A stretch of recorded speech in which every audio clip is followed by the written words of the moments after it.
13th at 6 p.m.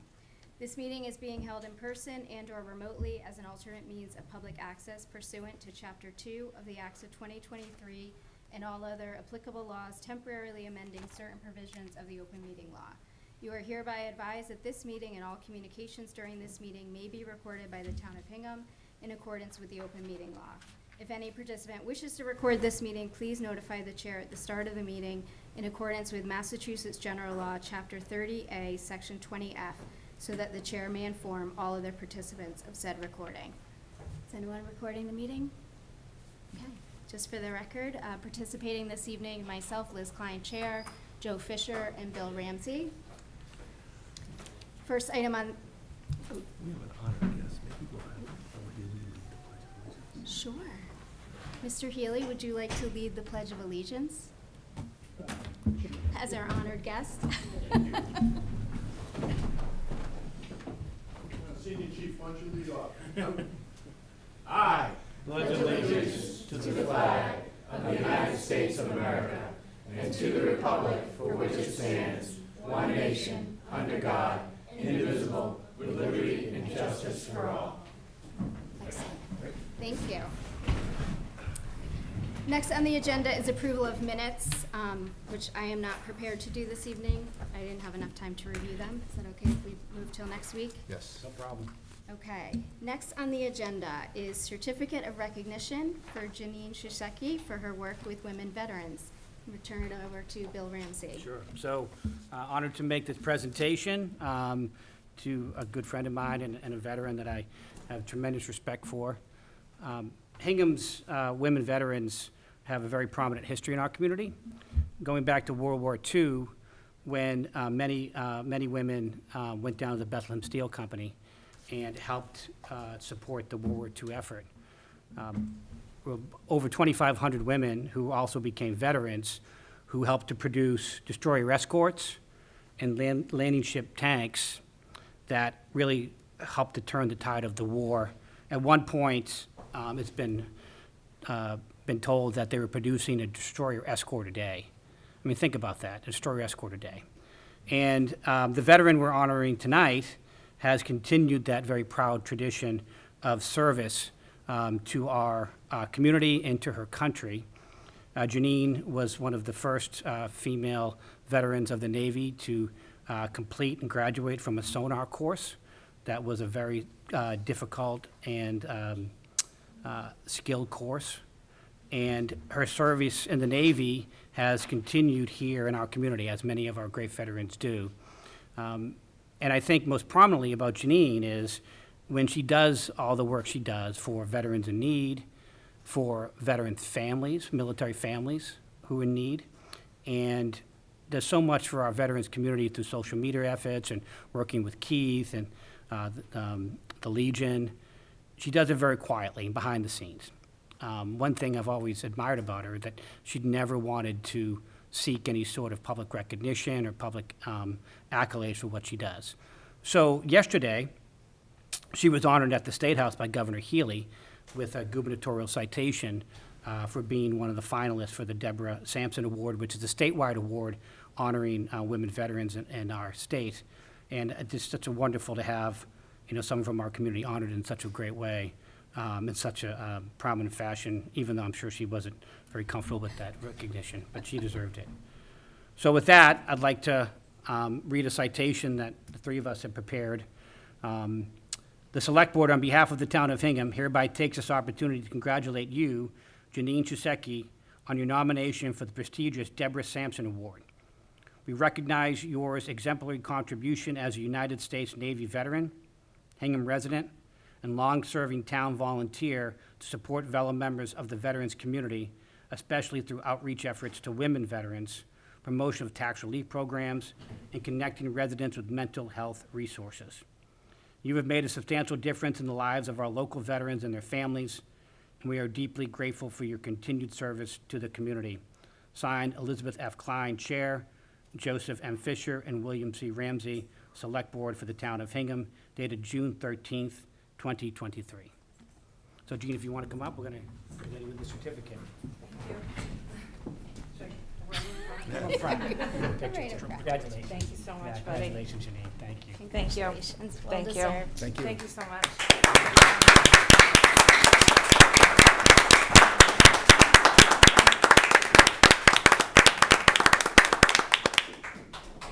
Do you want to take a picture with the board? Come on up.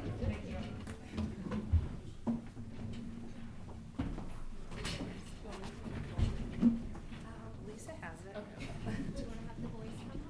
Yeah, why don't you- Can I? Yeah, Okay. absolutely, of course. Charlie and Jack, come on up. Why don't we do one with your family, then we'll do with us too? Yeah. Mom, do you want to come up? Okay. You wanna come up? Yeah, you come up. Just don't hit the gavel, whatever you do. Yeah, get on this side of me. Over here, Jack. Here, come here, right in front of me. There you go. Yeah, you wanna hold this? You hold it for mommy. Thank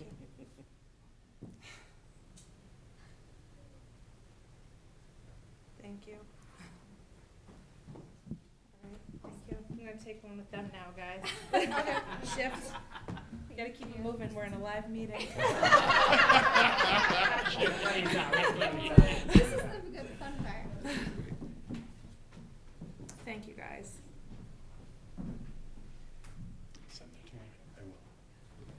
Paul, do you think Thank you. pop up Thank right you. here? if Thank you, can? guys. Appreciate it. Thank you. Thank you. Seeing you, buddy. Thanks, Okay, guys. congratulations, Janine. Thanks. Congratulations. Thank you. Go ahead.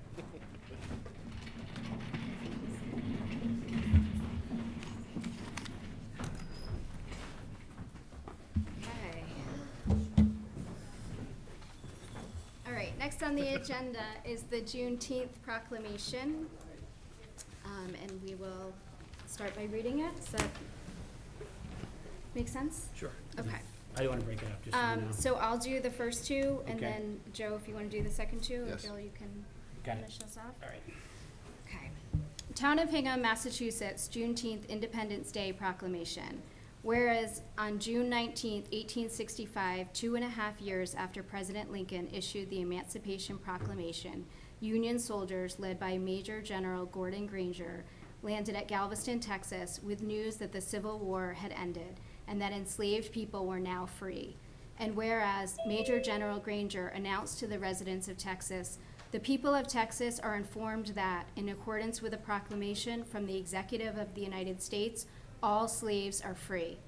This involves an absolute equality of personal rights and rights of property between former masters and slaves, and the connection heretofore existing between them becomes that between employer and hired labor. And whereas the first Juneteenth celebration was held in Texas in 1866, since then, Juneteenth has been celebrated in communities across the United States, providing an opportunity to mark the emancipation of enslaved people. And whereas June 19th is now designated as a state holiday in the Commonwealth of Massachusetts and a federal holiday in the United States.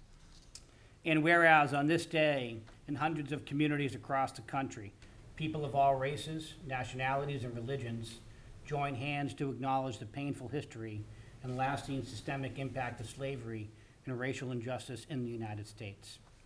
Juneteenth is an opportunity to recommit ourselves to the goal of creating a more equal and just society, an effort that continues today. Now therefore, we, Elizabeth F. Klein, Joseph M. Fisher, and William C. Ramsey Select Board of Hingham, do hereby proclaim June 19th, 2023 to be Juneteenth Independence Day, and we urge each citizen to take cognizance of this event and participate fittingly in its observance. Signed this 13th day of June, 2023, Elizabeth F. Klein, Chair, Joseph M. Fisher, and William C. Ramsey, Select Board of the Town of Hingham. I move to proclaim June 19th, 2023 as Juneteenth Independence Day in the town of Hingham. Second. We roll call vote. Joe? Aye. Bill? Aye. And I'm an aye as well. Passes unanimously.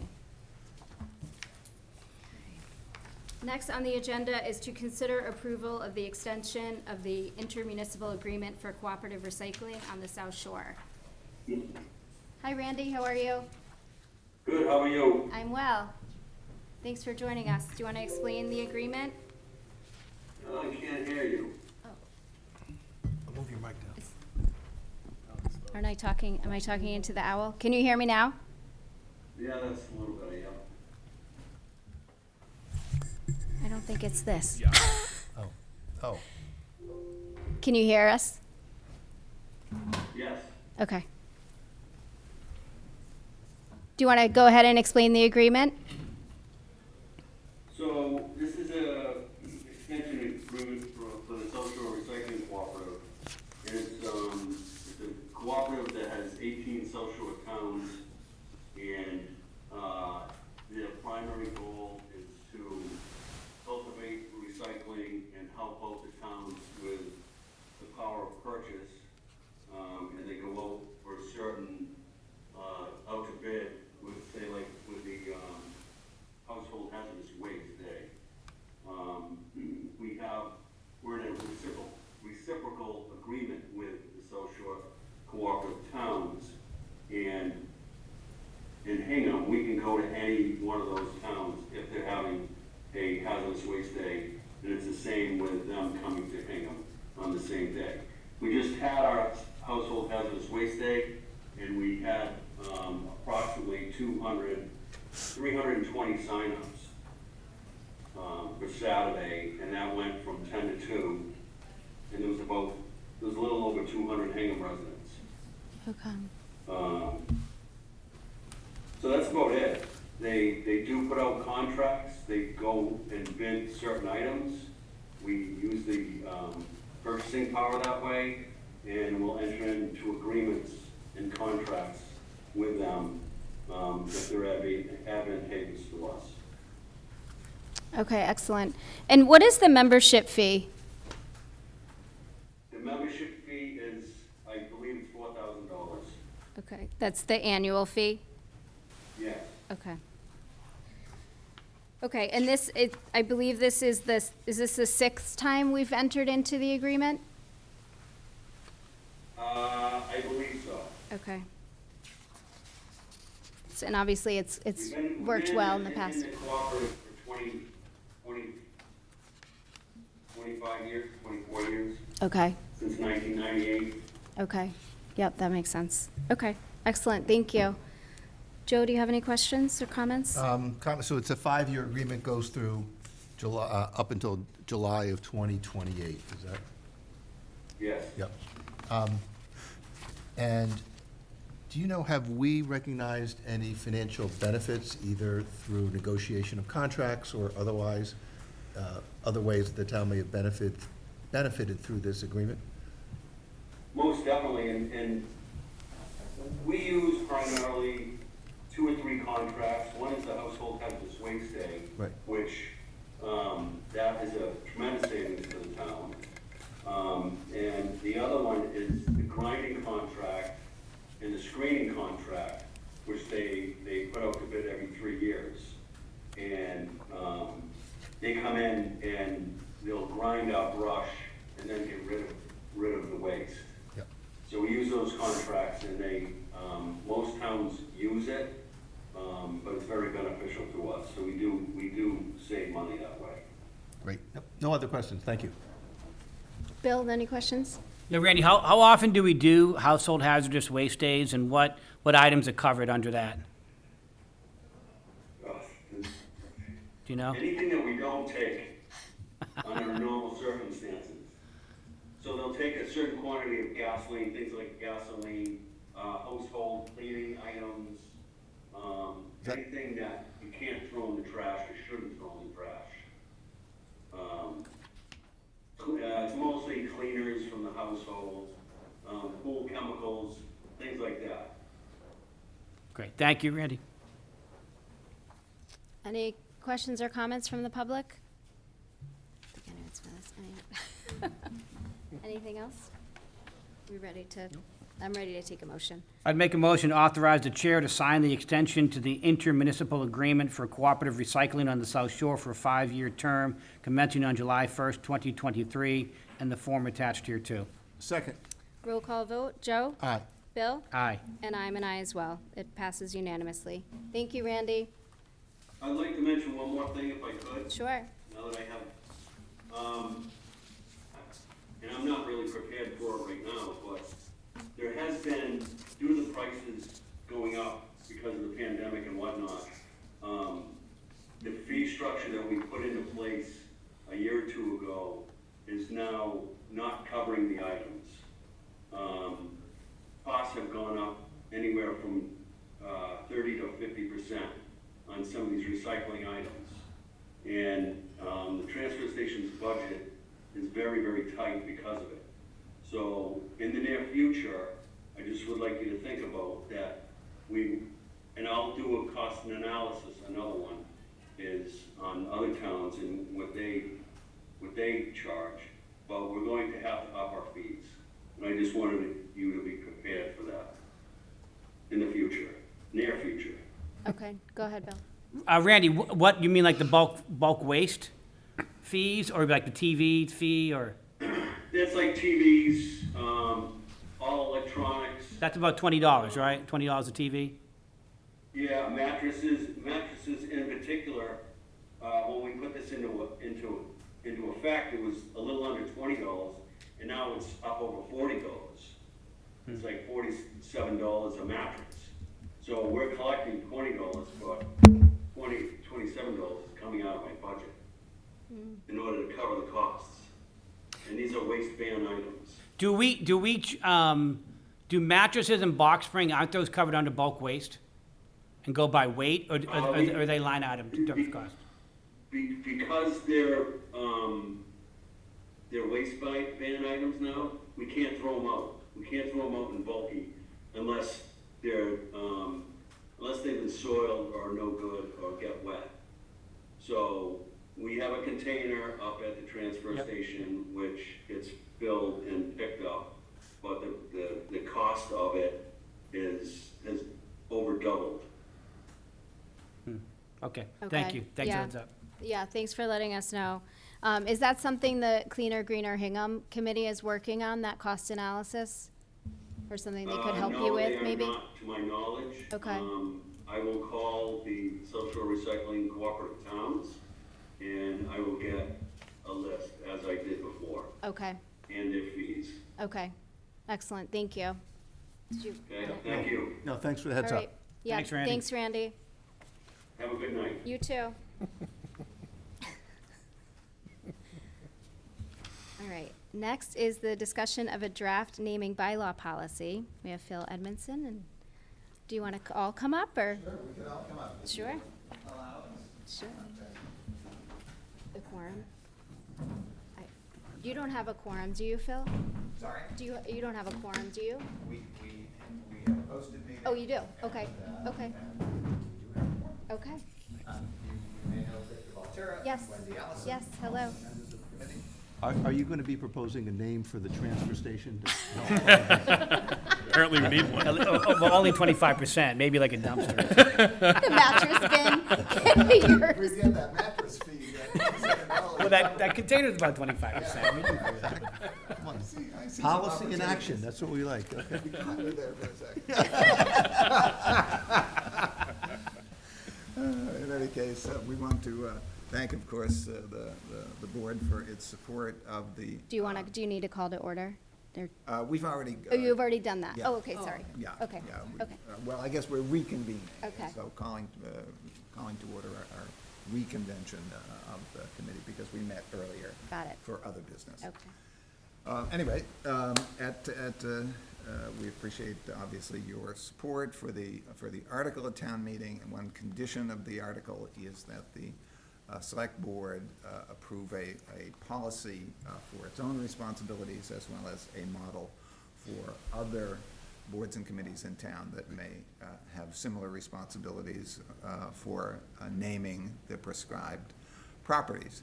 And as part of our work, and I won't put all the burden on Wendy, but I'll give her a lot of credit, but the whole committee really did a ton of work. We spent a lot of time looking at other towns and trying to find this place in the middle that wasn't so prescriptive, Right.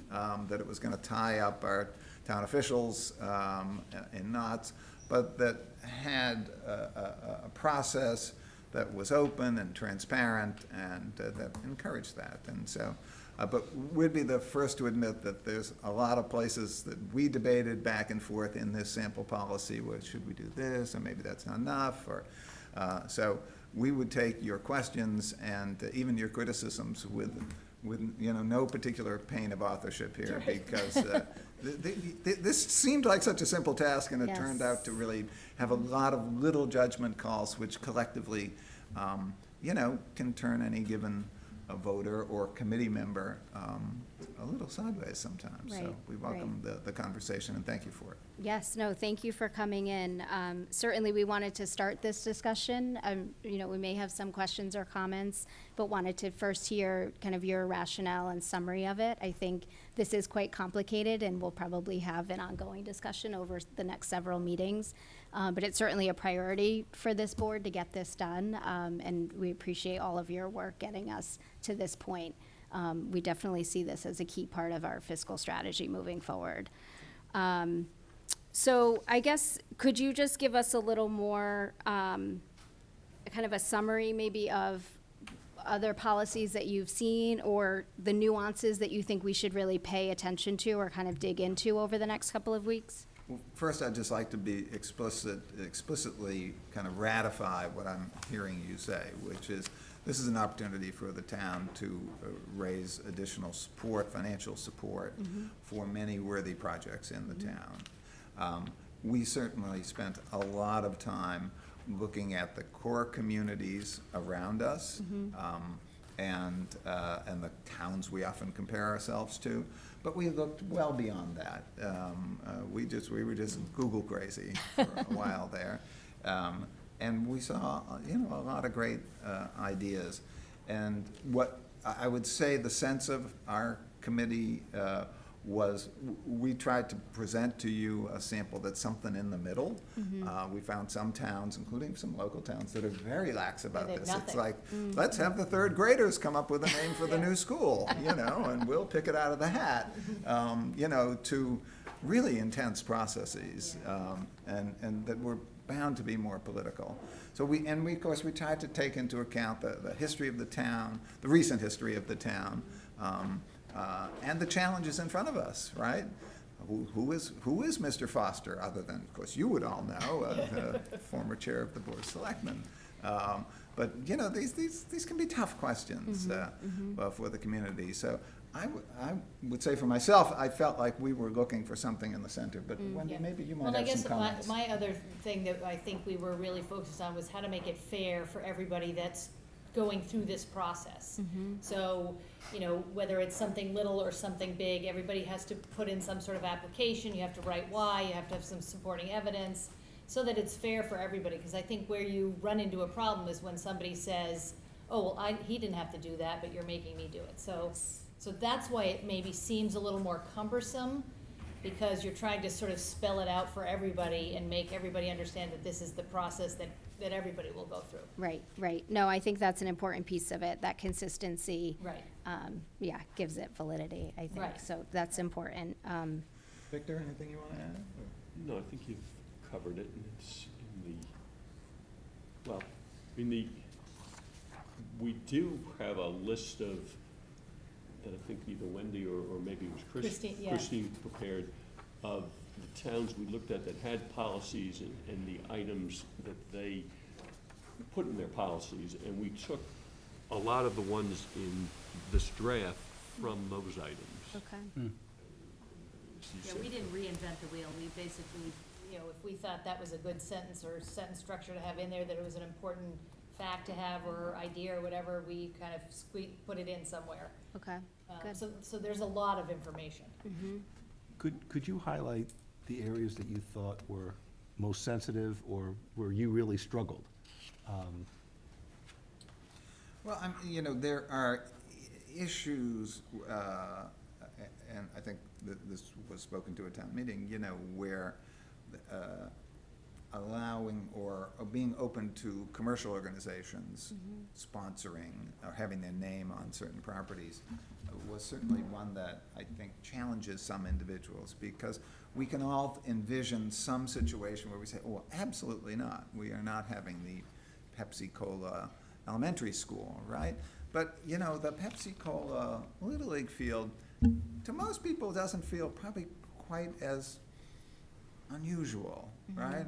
We'd see that sort of thing where consumer products get tied to youth sports as a more common thing. So it's trying to find this sensibility meter for what I think, and the nice thing about our committee is we had a bunch of folks who are experienced in town government. We know the occasional issues that have come up in the past, and I think we tried anyway to be thoughtful about where that is. But that's one that came out where we couldn't really kind of tighten it down all the way. We had to say, you know what, the boards in question are going to have to exercise some judgment here. We're pretty confident they will. But that's the one that comes to mind. What else would come to mind? Because we also didn't want to tighten it down too far so that if Talbot's, for say, which is a Hingham company, wanted to do something, that they would be able to do that. Right, so there, you know, and if you say no to any, then you Right. don't get the local companies that are here being able to support different projects and things like that.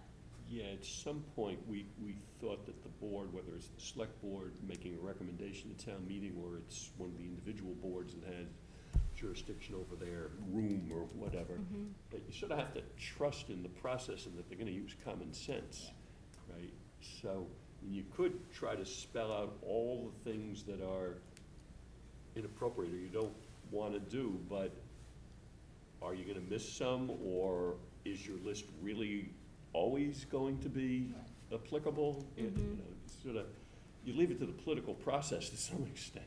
Yeah, it's okay for it to be a little political. I like Right. that word, because there are some judgment calls. But I would say, I believe that we've already discussed all of them. If there are controversial matters in this, and I don't think it's all that controversial, but if there are tougher items, those are in the article. Right. We've already done that stuff. Yeah. This policy statement is pretty straightforward. You may, for reasons of consistency, or patterns for, you know, other things that are done in the town, wish to change things within this, but I don't think this step of it is really that controversial, or likely to have as much controversy in it. Have you explored whether the committee or with legal counsel, the issue that this board has faced in terms of flying flags? Which is, if you say we're gonna go allow one organization that's not a government entity to fly their flag, then we cannot selectively say, oh, now we can't go, you know, a different organization comes, we can't say no to them.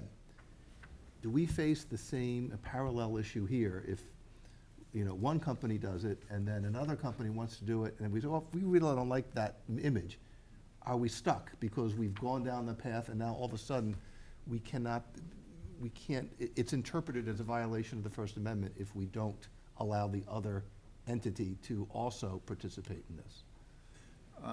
We did not consider that issue, and I think you're right that the proper place for you and the town to consider that is with advice from town council. But that subject did not come up. We didn't see this as flying the flag, kind of a freebie kind of thing where everybody lines up and says, well, I want to have my day in the sun out in front of town hall. I fully understand that's been a big issue for the city of Boston and all the way to the Supreme Court. So, but I don't, if it is relevant here, we did not identify it as such. Yeah, I mean, I would agree with Phil that you need to talk to town council about that, but this is for the name of a building in town, which is speaking to what the town is saying. It's town, to the extent it's speech at all, it's speech by the town. So if you don't want to take corporate company XYZ, but you do want to take company ABC, I don't see how that implicates the First Amendment, but that's town council's. I just want to make sure that we've dotted that I. And it did not come up in any of our research as well, if Okay. that's No. reassuring. Okay. The issue of existing names being changed, did you see that coming up a lot in policies that you looked at? Yeah, there's a couple of ways that comes about. You know, there are assets that are reconfigured, like the Foster School.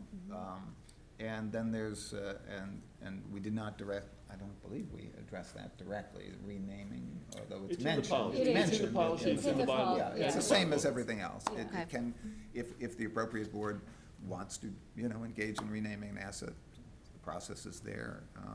I think we suggested it not be done for light reason or Right. something. Yeah. Oh, that was a suggestion. Trying to think of anything else under that. Well, the other thing category. on renaming is if there's a situation where there's naming for someone who made a donation and you've entered into a naming agreement, I mean, there may be reasons to rename there if you have a clawback or whatever, for whatever reason, or Bad if the behavior. bad behavior, or if the naming agreement says this is for 10 years or. Sure. whatever. But stay on that. Is there a suggestion that we have a policy of 10 years or, any set time period? We didn't see that frequently. We did study entities other than government entities, and not a lot, mind you, but some. You appointed Tom Riley to our committee. He's at a college, and he was very helpful. Where colleges and large cultural organizations routinely do this. They put time limits Yeah. on the naming, and they have various morality clauses or however they want to refer to them, in very explicit agreements. I don't think anything we've done here or are suggesting would keep the town from doing those sort of things if it chose to, either putting a length of time on a naming or adding some other conditions.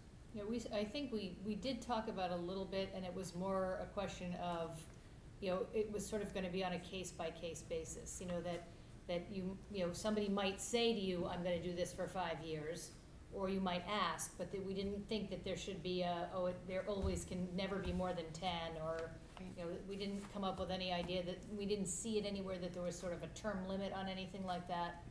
Yeah, we didn't see some suggested Okay. schedule of, Yeah. buildings 50 years. and Right. Libraries for 20 years. We Okay. didn't run into any of that in our research. How detailed were the moral clauses that you looked at? I mean, is it as subjective as the town believes it's entered into an inappropriate relationship?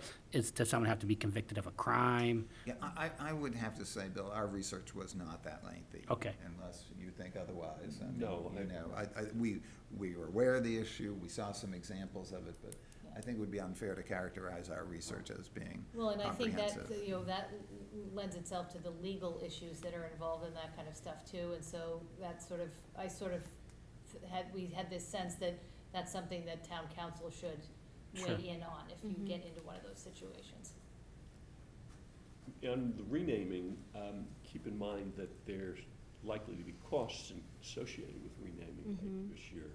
Changing all Signage. your signs, Yeah. you're Right. changing letterhead perhaps, and things of that sort. Sure. Websites, yeah. Have you come across any towns or government entities that have had a naming policy and then regretted it and then retracted it? If we did, we didn't see anything about it that I know of. Can't recall Retracted it. anything. I, You mean other than Hingham? We kind of changed here, but, I don't think so. but again, we could have missed that in our research, Right. because our I'm just- research was mostly, Yeah, what's What's your the policy policy, right. today? sure. And we did not make time to ask for history. So Wellesley does have a policy and a bylaw. Exhaustive And policy. it's pretty extensive. Yeah. Newton, we did discover, and it's on the website, I think it was 2012, there was a big naming controversy over school properties. And the controversy really boiled down to whether it was appropriate to take private donations and then name after those individuals. On a school building. On a school Yeah. building. And there were a lot of lengthy discussions about that, but they did not have a particular naming policy. It was sort of all done in this ad hoc. It was apparently very extensive and open process, but they didn't, they didn't seem to have a particular policy that they were following. Okay.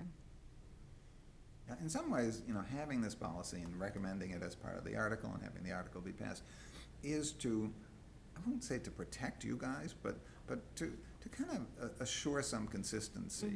Because one of the worst enemies of good government is the perception that citizens might have of inconsistency, Right. right? Where they say, well, on that committee, they didn't do, they got, Right. Susie's friend got the bench named for her, right? And nobody wants that when you're in government, and we were thinking of that. We were thinking of you, and we were thinking of the town's reputation by suggesting a policy like this for every organization, for these larger assets. It's a very good point. Very good point. Yeah, I think consistency is certainly a critical component. I see this as kind of a best practice. And so the expectation is that once we set the policy, all the boards and committees will follow suit, right? It's in with the this article. policy. Yeah. Okay. To what extent did you get public input? Did you receive public input on these? Yeah, we got a lot of, we did outreach to every town Okay. committee and board, to all the sports organizations, to other civic organizations. So we did outreach, and in return, we got a lot of interest. Okay. And a lot of organizations are doing naming now, have done naming in the past, and they had different ways of doing it, but nobody seemed surprised, upset, troubled by it, as I think was evident by the discussion we had. I would say most of them were hoping that the bylaw would be somewhat less restrictive in order to give them the ability to reach out to To raise more, money. to raise money. Right. If they had an interest, that was it. Otherwise, maybe some of the town boards and committees would just say, okay, what are you doing? Yeah, they want the ability to name it after somebody. Yeah. Right. is the Because the bottom line. library's done a lot of work here. The Conservation Commission has named things. There's a lot of both well-intentioned and very effective decisions have been made Right. in this regard throughout the town. Yeah. And it happens everywhere. I was at World's End today, and I walked by what was clearly a new bench, new stones, fresh grass seed, and I look over on the bench and I say, oh, it's named for so-and-so. And I said, I know there's a really big process before somebody gets a bench named for them. And because people take this, it's very emotional sometimes, Sure. the sort of stuff that hits people. So we tried to be mindful of that, Yes. those considerations too. That was a distinction made, early on. In fact, one of our meetings where we, I think, had the most attendance, the library people were frankly saying, well, we recognize donors by simply putting a plaque on a piece of furniture or whatever it is. Yeah, a wall or And something, yeah. so we're not, and that doesn't come under the naming Right. That's right. requirements. That's- So there was a suggestion that was sufficient for fundraising purposes. The sports groups disagreed with that, Yeah. that view. But we didn't have specific input on this policy that we prepared, that we submitted It's to a you. good point, yeah. The input that we had was front-loaded when we were talking about the Sure. bylaw generally. That makes sense. Yeah, that makes sense. And I would assume that some boards and committees, this will be a very reactive process. People will come to them, I want to honor someone, I'd love to do a bench, and some, But yeah, benches and wall plaques, that's really not in Right. this policy, right? Right.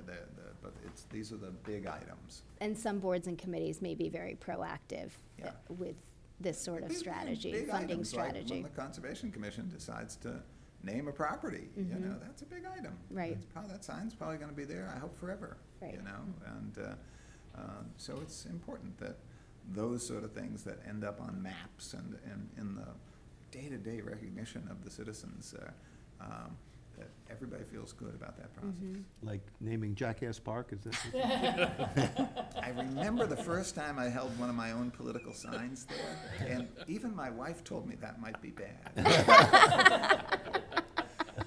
I didn't grow up there, she did, so. Is there any guidance you can give us to, I don't know how to put this, there can be sort of creeping naming that becomes overwhelming. You don't want to be in a town where you turn around and, everything's named. But when the decision-making is dispersed, that can creep up. Yeah. And, you know, what guidance is there so we don't get to that critical mass that, like, we look around and say, oh my God, this is too much? Yeah. I don't think we addressed that, really, did we?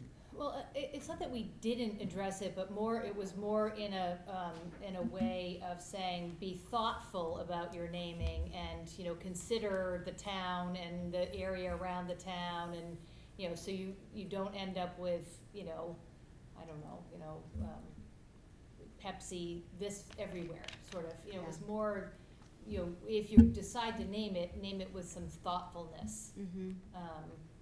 And I think it was, you know, it's not so much the benches and the little plaques and stuff, it was more, you know, bigger things. I wasn't envisioning a sort of cascade of naming. I mean, I actually don't see there being many naming. I mean, obviously there's the significant building projects. Right. And, you know, if somebody wanted to name a room in one of the buildings, but I didn't foresee this as triggering a bunch of boards running out and saying, let's go name things. No, nor did we get that type of input from No. the community. Good. Okay. We can't wait to do this, because Right. we're gonna put, you know, we're gonna do what you Right. fear, Joe, which is a very legitimate fear, but I don't think, again, our work is plus or minus on that scale. Okay. I think the sports teams, sports groups, were concerned with the language in the old bylaw about not being able to bear the name of a corporate entity. Right. Which they interpreted, and may be right, that you couldn't hang a banner thanking Pepsi-Cola or whoever. Yeah, or Best Chevrolet or Right. Talbot's, you know. Yeah. So that might happen. I mean, again, I guess the rec center or whoever controls the fields would have to agree. But there was an example given of Hanover, I think, which they said had very tasteful signs on the outfield wall, right? And, which are advertising, but they're. Sure. So that might happen, but that's not naming. Right. Right. That's already happening. Well, Fenway Park, we just go there. and- Right, exactly. I think the last time I was at Fenway Park, I actually tried to count the number of advertisements, you know. amazing. I stopped when I got to 85 or something like that. It is amazing where this thing can go. So I think it's a very genuine concern in some situations. So far, I don't have any reason to say that we've identified that as a problem or And we didn't addressed get it. We didn't get any feedback from any of those sports teams that that's what they were looking to do Yeah. necessarily. It was Yeah. more, if They we just have a wanted big clarity. project Yeah. that we wanna do, are we gonna be able to go out there and raise money privately?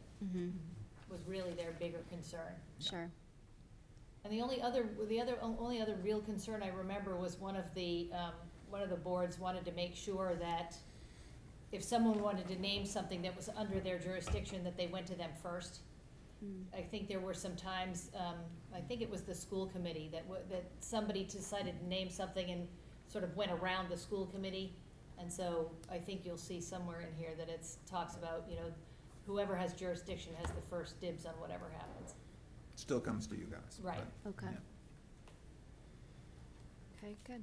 Any other No, this has questions or really been very comments? thoughtful. Great, yeah, thank you. Yeah, thank you. Great. This Well, is a do good start. let us know, you know, if Tom wants us to come back. Okay. We'd be glad to, or to help with town council or in any other way. Okay. We are anxious after 4 years to bring our service to a conclusion. I bet. Wendy and I have been here for the whole time.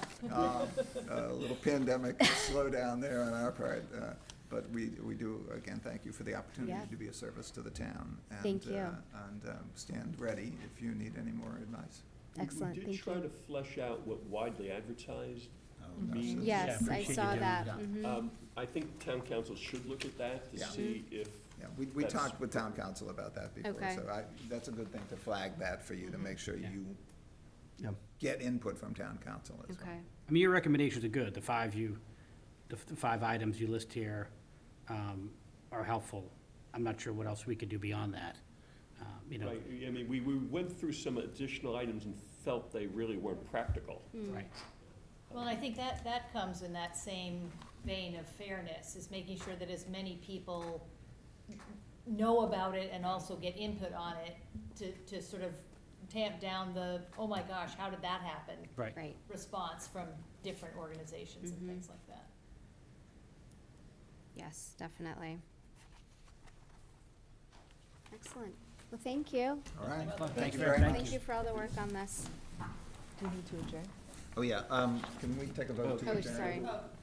Motion to adjourn for the naming the. So moved. Second. All those in favor? Aye. Thank vote. you. Thank you.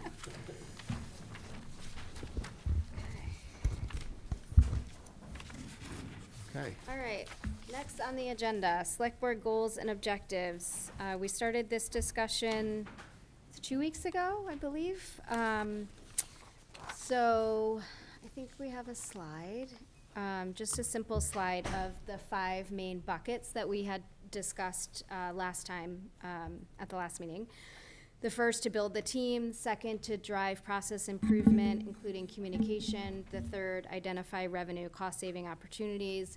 Fourth, implement the master plan, including climate resiliency and wellness for all ages. And 5, to manage large capital projects and infrastructure investments.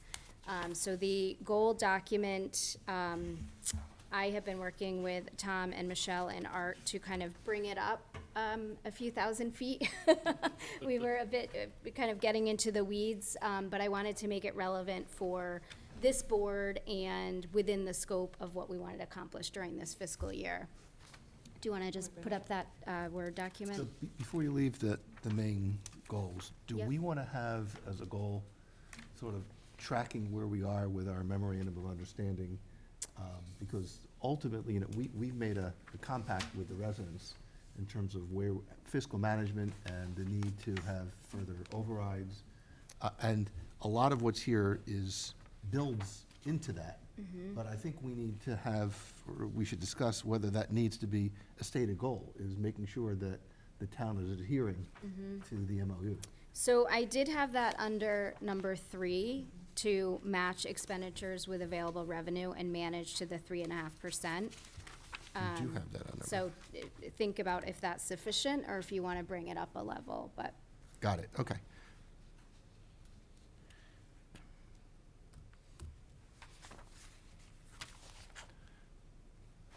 Want me to go down that? sorry. Want me to go down to that one? I see it, Yeah, I see it. It's on the second page. yes. Yep. Yep.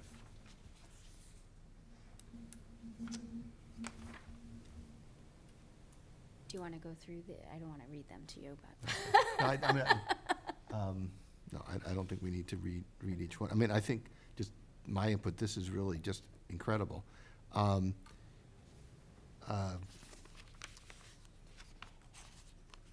mean, just my thought was, we and the school committee really need to have that as a top line and not sort of buried. Yeah. And that, 3 years from now, people say, oh, we sort of lost track of that. It's, that's just my own thought. Yeah. I mean, we can definitely move it around. To that point, typically the school committee does, I forget what they call it, but like kind of a goal-setting meeting themselves, right, in September. So I can certainly bring that up. Yeah. And make sure that that's kind of top of mind for the school committee and the superintendent. Yeah. Because that is. Yeah, and I'm comfortable leaving where it is, Okay. leaving it where it is, but just, I'll be bringing it up periodically, just to make sure we're on track. Yes, definitely. And one of the things that Tom and I spoke about was, once we voted on these goals, putting them into a Google Sheet that we can manage and track, and then having quarterly meetings individually with Tom to just track our progress. So we can understand where we all are, if there are any obstacles, if we need to make adjustments, and just make sure that we're on track of where we want to be.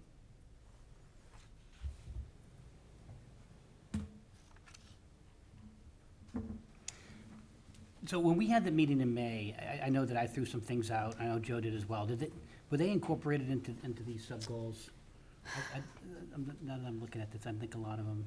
So, One of them I remember was the Water System Transition and Yep, Evaluation saw that. Committee. Yep. Governance structure, so that's here. We talked about, I know the Harbor Walls resiliency improvements, Yep. which Yep. is under 5, the manage large capital projects. The senior center siting is under number 5 too. Yes, I know Joe Are and there I other both things? mentioned looking at the second floor permitting process and streamlining that. Yes. I'm pretty sure I think we both did, right? Correct. Is that, we don't have that Would that be specifically. process I don't think. I thought we did Might be incorporate process that. improvement. There's some stuff that was sort of at the more granular level that when we rolled this up, we didn't bring everything up because we Yeah. were trying to shorten it, but Okay. there's a lot more to build the team, and that was part of that one than is shown here. Oh, right. I mean, I think that's, we need to give that priority. Okay. Sure. So, is it possible agree. to add it as a specific? Yeah, Michelle's right, it ended up Sure. as like one of the subs under like A and B Yeah. and 1, but we could make it C. Yeah, like, Yeah. in 1C. Yeah, right. What would you like to call it? And- Okay, so it's a single point of contact, right, is for the second floor? Is that what we're saying? Ensure appropriate communications, or, I'm trying to think of the best way to say it. Yeah, I'm trying to think of the best way to say it. The concept was to look at whether or not we need a single point of contact, right? So, and who would be the best individual to fill that if Okay. we were to go in that direction. so just FYI, but one of the ways that we were, because we've been talking about that for a couple of years, you're absolutely right, Bill, and trying to ensure that the communication, not just among themselves on the second floor, but to the entirety of the staff that needs to know where these projects are headed. The police and the schools and the fire, they need to know if a large development is being developed and how it's gonna impact their organizations. So we had talked a lot about a plan review committee and forming that, having it chaired by either Emily Wentworth or Art Robert. Right. And have all of the staff around the table for an hour a month, where applicants come forward with any application that they need, but, given some sort of threshold, but where they come in and present their proposal to the entirety of the staff group, so that they're getting all the feedback from all the staff at once, and secondarily, and perhaps more importantly, all the staff is hearing all the other staff's requirements. That way, everybody knows exactly what's happening all the time. Yeah, so exactly, and I don't want Yeah. to go off too much on a tangent here, but, the concept would be a project comes in a historic district, right? Yes. It's going to touch the HDC, it's That's going right. to need site plan review from the planning board, it's going to need special permit A3, it's going to need a use permit from the zoning board, it's going to need traffic review from the police department. That's right. Fire involvement, so somebody to maybe head that process up. Exactly. So we were back and forth whether it was appropriate for it to be Emily or Art. Right. We haven't made that determination yet, but the point of the single point chairing that organization, running it, staffing it, organizing it, Yeah. is really important. And to liaise with you, too, And right? back up here and Right. through the three of you, absolutely, yeah. So, my understanding is what you've just talked about has been going on for years. So, if someone comes in, they have informal meetings with the staff on the second floor. There's actually a sheet, and everyone goes through these informal processes. If it's a conservation issue, it goes to the conservation officer. Before anything gets submitted to any committee, before there's a hearing, they Yeah. go through that process already. Who runs it? And they don't, though, that's the thing, it goes. They do have a it goes- checklist, you're right. I mean, the Yeah. building department signs off, Yeah. historic district signs off, so those individual departments, I think what we're talking about is somebody to kind of oversee the process and then work more with us or Tom on bigger picture items to kind of. But also that, having one Yeah. person organize it, but also that everyone hears it together. And not just that they all know that each other saw it and commented in some way that they're not familiar with. And it goes beyond just the second floor. It has to extend to the police, to DPW, fire, the schools, Yep. us up here. It's gotta go beyond just the second floor staff, which is right now not happening. So, if you're talking about having this happen 12 times a year, Yeah. once a month, Yep. that's unlikely to be enough, and that's So we were back and unlikely to forth be. on once a month or twice a month. Yeah, we but, weren't sure. you're right, I mean, I'm not sure that's really gonna be timely. I mean, I think part of the process is having effective communications with the other groups and the third floor to actually hammer out what that process should be. Yeah. And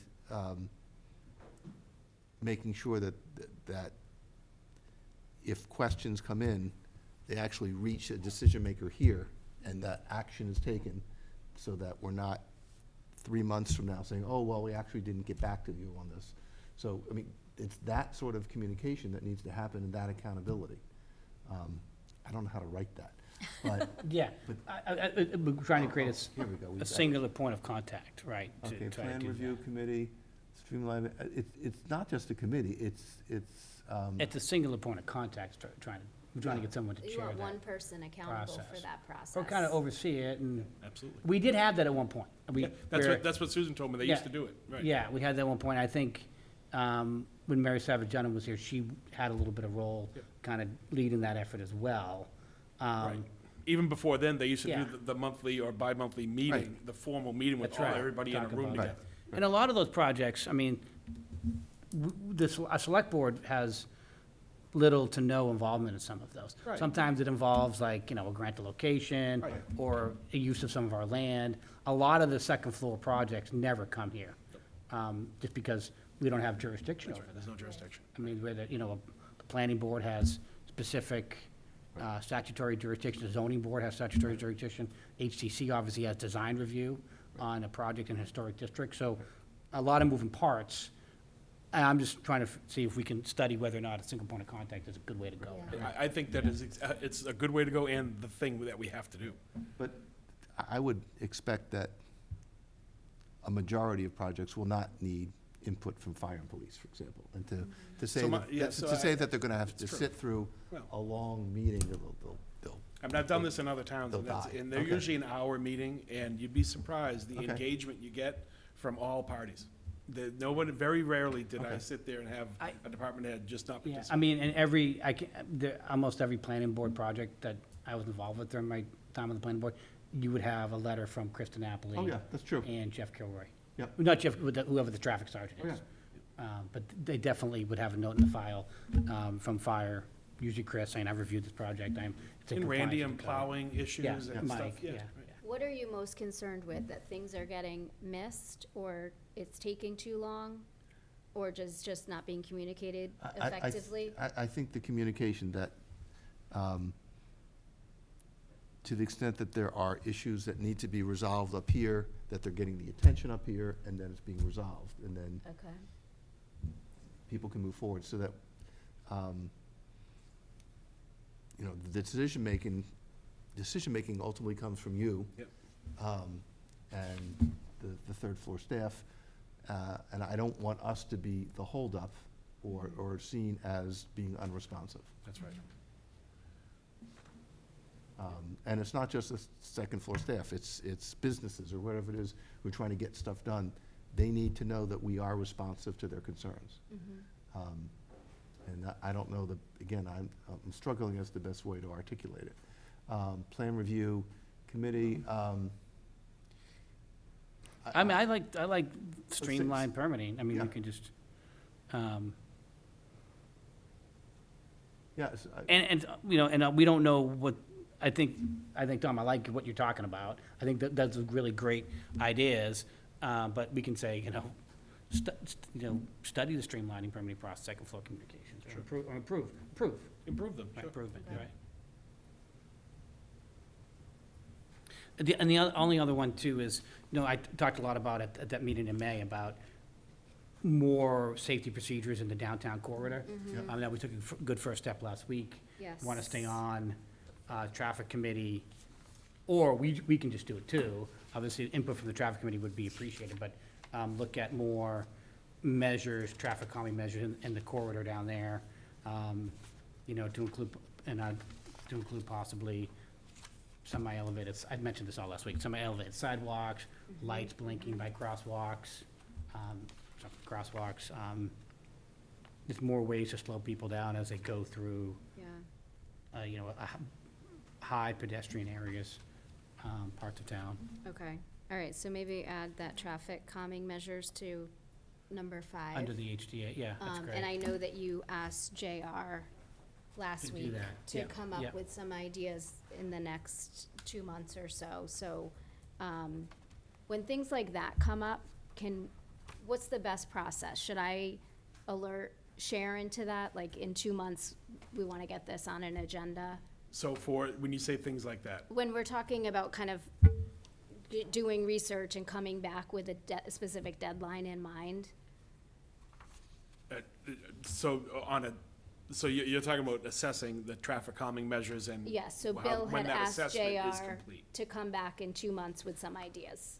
Yeah, So I just don't want to lose sight of that, so. right, I right. know- Yeah, just do that through me and I'll Okay, try to make sure that that happens. Okay. And communicate, Sharon if there's a keeps hiccup track of along the that, way, yeah. communicate that, yeah. okay, And that sounds like if we're gonna make the Google Doc version of this, that's kind of where some of that would Right. go. yes. To be Yeah, able to put on a dates and future stuff. agenda, okay, great. So do we have, I mean, you mentioned that sort of reviewing this, where we are once a quarter. Is that here? That we're going to do that? It is not here, And I think that's a good commitment. okay. Sure, I'm not sure where we add that. Drive process yeah, and if we're improvements. under process, yeah. So to review goals and progress quarterly. Yeah.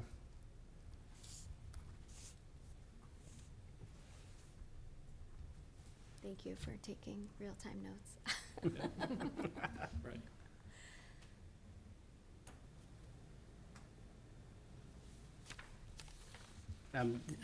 Only other point I was gonna try to mention too, and I don't know where this would fit in, but, one of the things that the DPW does is when they get an email, when they get an email from a resident, they have a tracking system. Right. And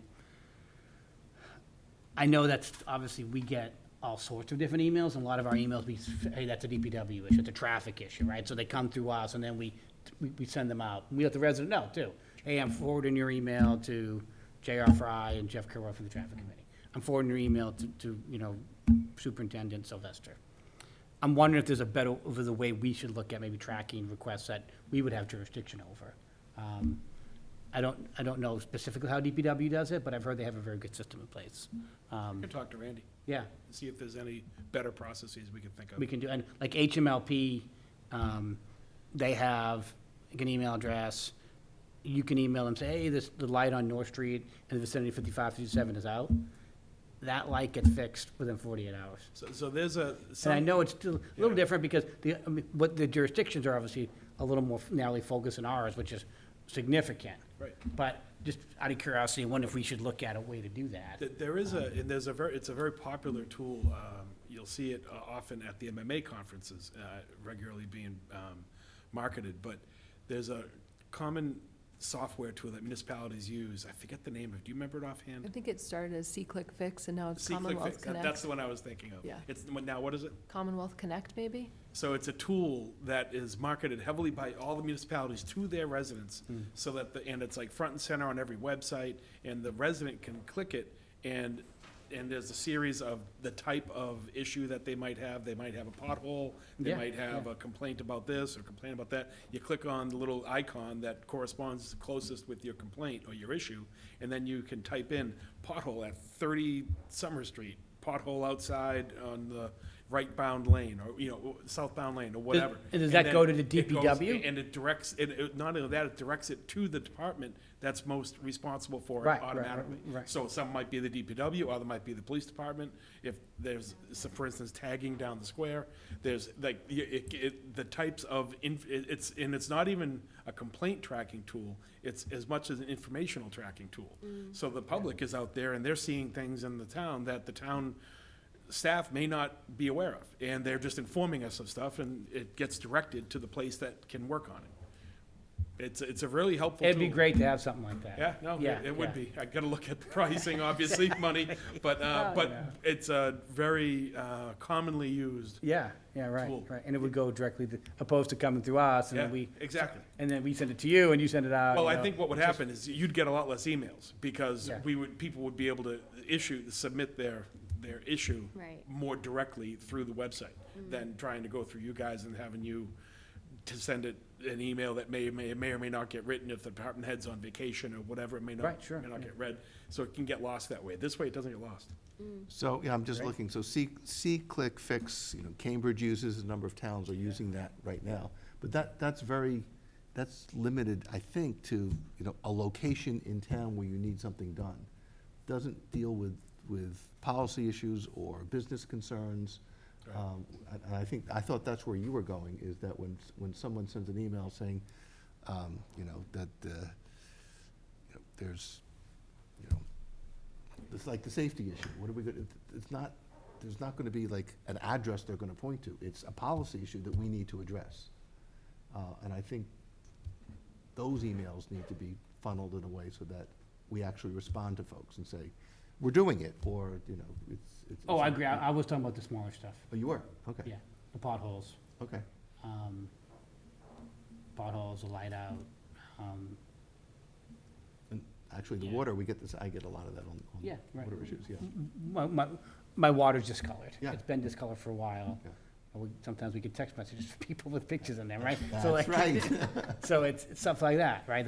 And then we take it, and obviously we're gonna be responsive to that person, and we contact Russ. Say, Russ, can you go out and do that? It'd be better if that just person directly could to- yeah. go directly to the water company.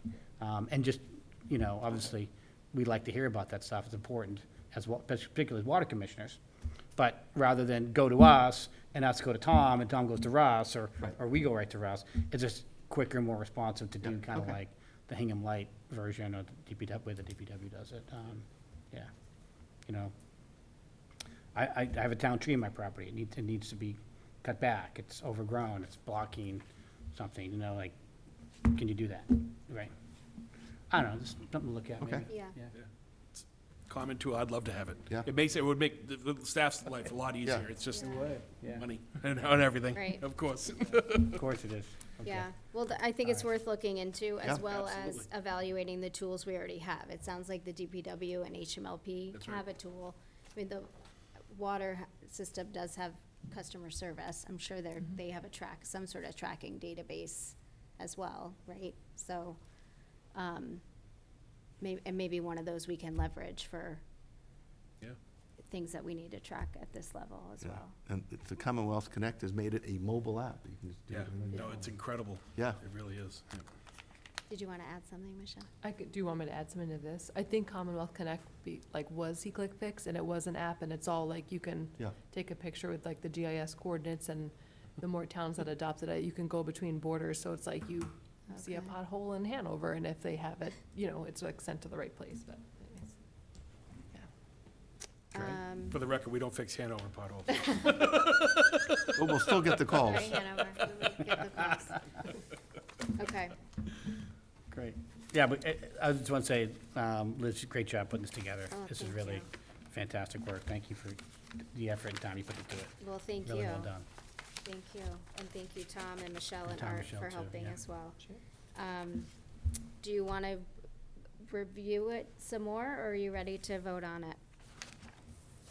I think Michelle's taken good notes to Yes. She made the changes. make the changes. Yeah, I'm comfortable I'm ready voting. to Yeah. Okay, So I'll move to adopt the fiscal year '24 Select Board goals and objectives as presented. Second. roll call vote, Joe? Aye. Bill? Aye. And I'm an aye as well, passes unanimously. Great. Okay. I don't think anyone from the public is on, right? There's one person. Oh, there is? Oh, With their camera off, you can't see them. okay, on the oh, I left. can't see them. Are there any questions or comments from members of the public? Okay. All right, next on the agenda is to authorize the town administrator to review and approve special one-day liquor licenses. Tom, do you want to present this? Sure, yeah, I can tee it up. So we had talked, you know, a lot of times this board gets bogged down with the routine matters of awarding what are called routinely one-day liquor licenses. These licenses are not governed by the ABCC. At the state level, the ABCC says municipalities can issue these licenses as they see fit. Hingham's tradition has always been for the select board to take these up and to, administer them as they see fit.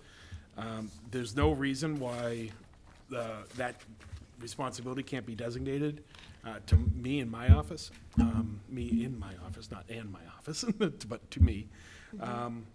And what we've done here is in some discussion with each of you, as well as ourselves and town council, is we've created a would-be checklist of items that I would consider along the way when an application comes in, to make sure that certain things have been done and have been reported appropriately. And then I would be authorized to issue the one-day liquor license instead of having to come here. Too often, we end up having, midweek meetings or meetings that could otherwise be postponed because there's timeliness issues with one-day liquor licenses, and that's just not fair to you. I'm not sure it's a pain in the neck for the applicant. They can come in, present their application, I can review it, go through my checklist and sign it off, and they're done. It's more efficient for them, more efficient for us, easier for you. So I would recommend that you go ahead and do this. I would further it by just reminding everyone, I'm not advocating for this. I'm indifferent. I like the idea of efficiency whenever we can find it. So I'm more than happy to take it on. I did request that if we were gonna do this, that we have a checklist. This, to me, is sufficient.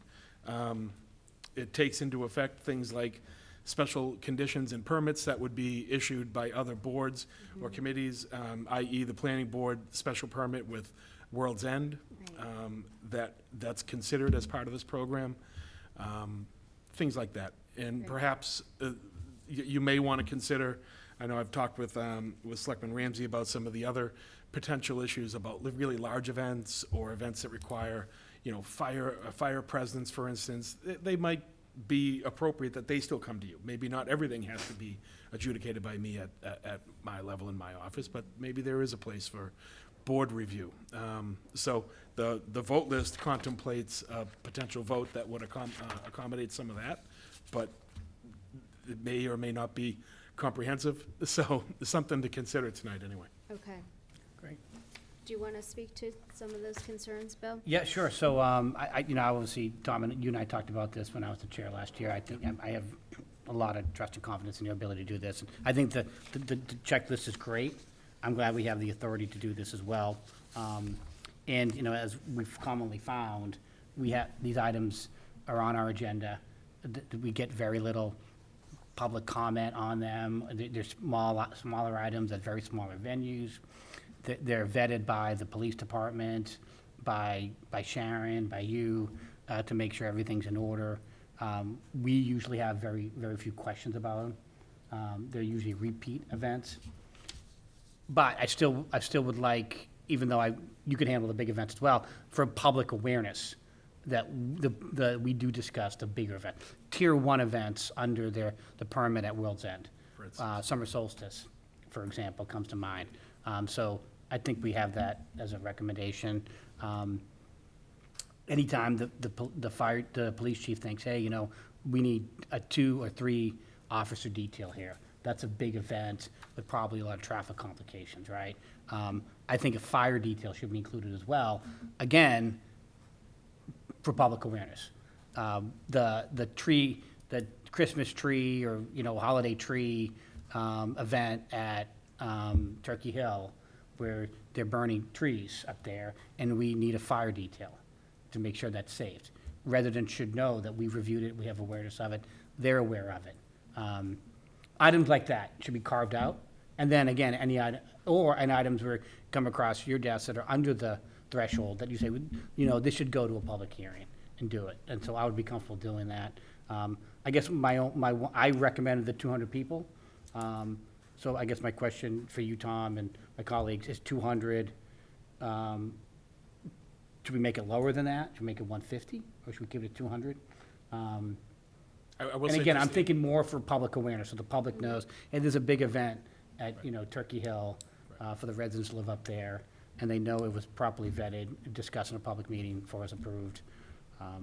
I can't think in my 3 years on the board that we've really ever denied one of these, right? Not in my 7 years there, Right. right. Just anecdotally, I did speak to Chief Jones, who was also in favor of this effort, and he thought the 200 threshold He made did, sense okay. to him. He but recommended that. This is a decision for you guys, not either of us, but.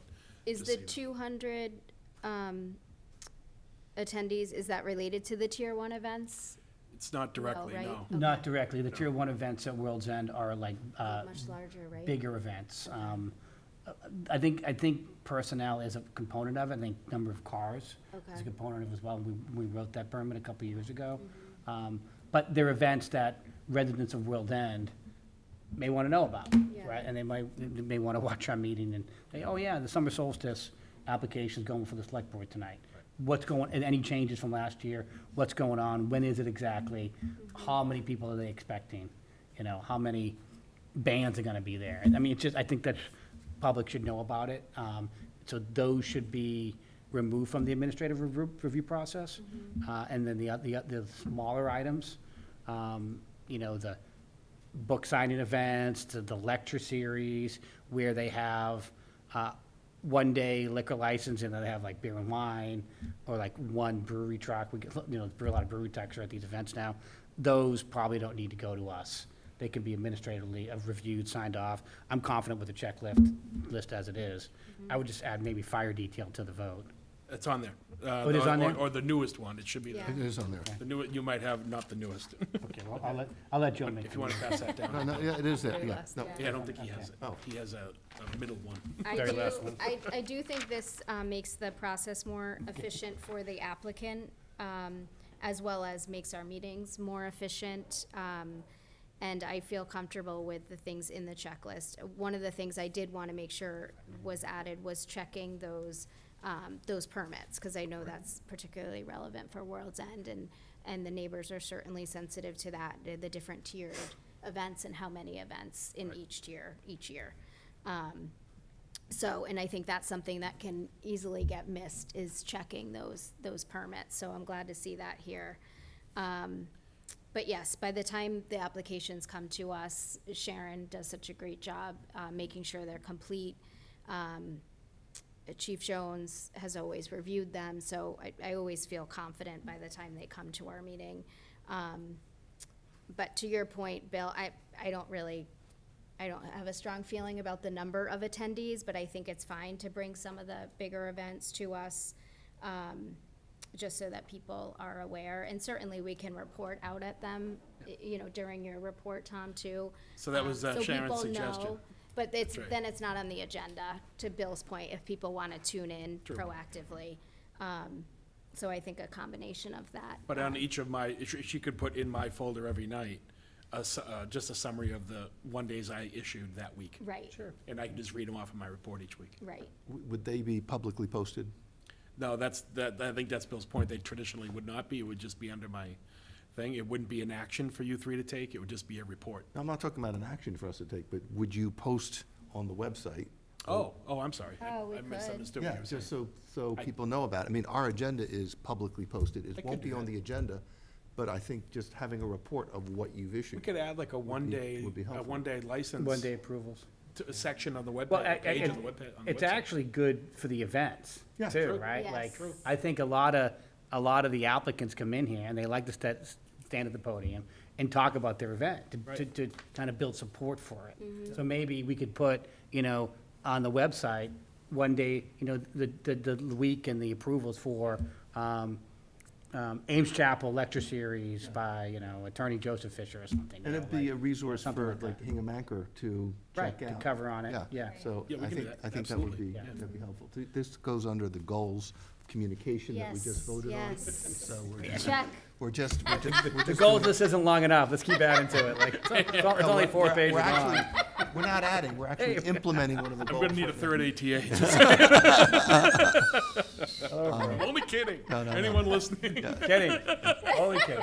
3.5%. So, Tom, I think this is a good idea. I'm comfortable with the 200. I looked to see if other towns were doing this. What popped up immediately was Tewksbury. They do that. They delegate the authority to their town manager.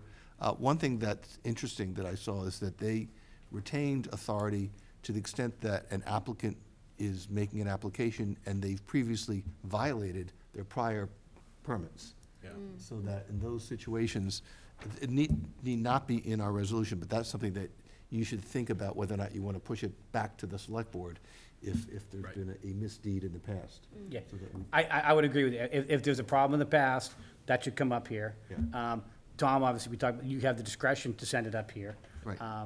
And we haven't had that happen ever, but what if Tom denies it? Can they can appeal it to us, That's right. right? I mean, not that if we deny him. I mean, usually what happens, so the public knows, if there's a problem with the application, Tom, Sharon, the chief identify that problem, and the applicant can either rectify it or withdraw the application. So, and I think that process works very, very well. I mean, I think, I've had a lot of conversations with the chief about this, with Sharon about it, especially last year. You know, the staff does a wonderful job, very user-friendly, works with applicants to make sure the details in place. There's a parking plan, there's a traffic plan, that, you know, safety is paramount in everything we do. So it's always well done. If you don't mind, what I'd like to do is on the checklist, because I think it's a great point, Joe, maybe under the police chief's review, just add a past problems, yes or no. Yeah. And then Yeah. the chief can identify if there was or wasn't, and if that's ever a yes, then you're right. Yeah. It will bypass me and go straight to you guys. Because Or so deny. many of the applications are, as I said earlier, are, you know, repeat Right. events. Yeah, Right, like, that's we commonly say, oh, I remember this from last year. Right, and it was great, I went. Yeah. Yeah, right, It's so- always been good. Yes, Great. But I'm comfortable with the resolution. Okay. as we okay. Ask for public comment? Oh, yes. Any, any comments or questions from members of the public? I feel like maybe that's Heidi, but as our hearing guest. Are none. you the guest? No? Okay.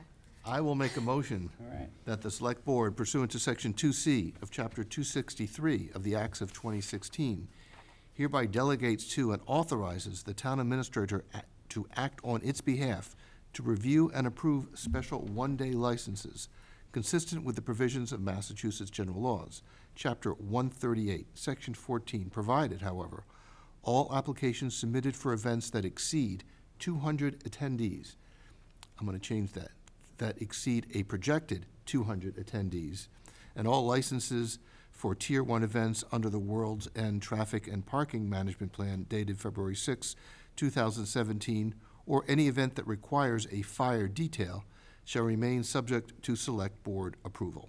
Second, Roll call vote. Joe? Aye. Bill? aye. And I'm an aye as well. Passes unanimously. So the reason I changed it is because Yes. obviously if it was projected to be under and it goes over, that arguably would have invalidated the Yes. permission, so. Good catch. Thank you. I wonder how many applicants are gonna have 199 people projected nowadays. I'm If just it's curious. 199, you may, it's your discretion whether to push it up. Okay. Okay, next on the agenda are appointments. Do we have any appointments? We do have an appointment. I'd make a motion to appoint Liz Klein to the Master Plan Implementation Committee. Second. Roll call vote. Joe? Aye. Bill? Aye. And I'm an aye as well. I accept. Okay. You have no You were choice. drafted. That wasn't, you were drafted. No, I'm excited All right. for that. Liz will do a great job there. Next item on the agenda is public comment. Anyone have any questions or comments? Okay. All right, next on the agenda, town administrator and select board reports. Michelle, do you want to start? Nothing this evening, thank you. Tom? Well, first, I didn't do any one-days this week, so. Just, I don't know if one of you are going to speak to it, so I won't steal your thunder, but we have the groundbreaking tomorrow for our public safety Yes. facility. Looking forward to that project starting. It'll be 20 months of building, and then we'll have a new public safety facility, a new home for our police headquarters and North Fire Station. So we're looking forward to that. And Yes. Tomorrow should be a fun day. Tomorrow at 3 PM, right? That's right. At the proposed public safety building, Yeah. right? Yes. People want to go. Hopefully, we get a lot of attendees. Bill? I have no public comment. No report. Joe? Nothing this evening, thank you. And I have nothing this evening either. I'll make a motion to adjourn, or I'll take a motion to adjourn. I move we adjourn. Second, Roll call vote. Joe? Aye. Bill? aye. And I'm an aye as well. Passes unanimously. We're done. Thank you.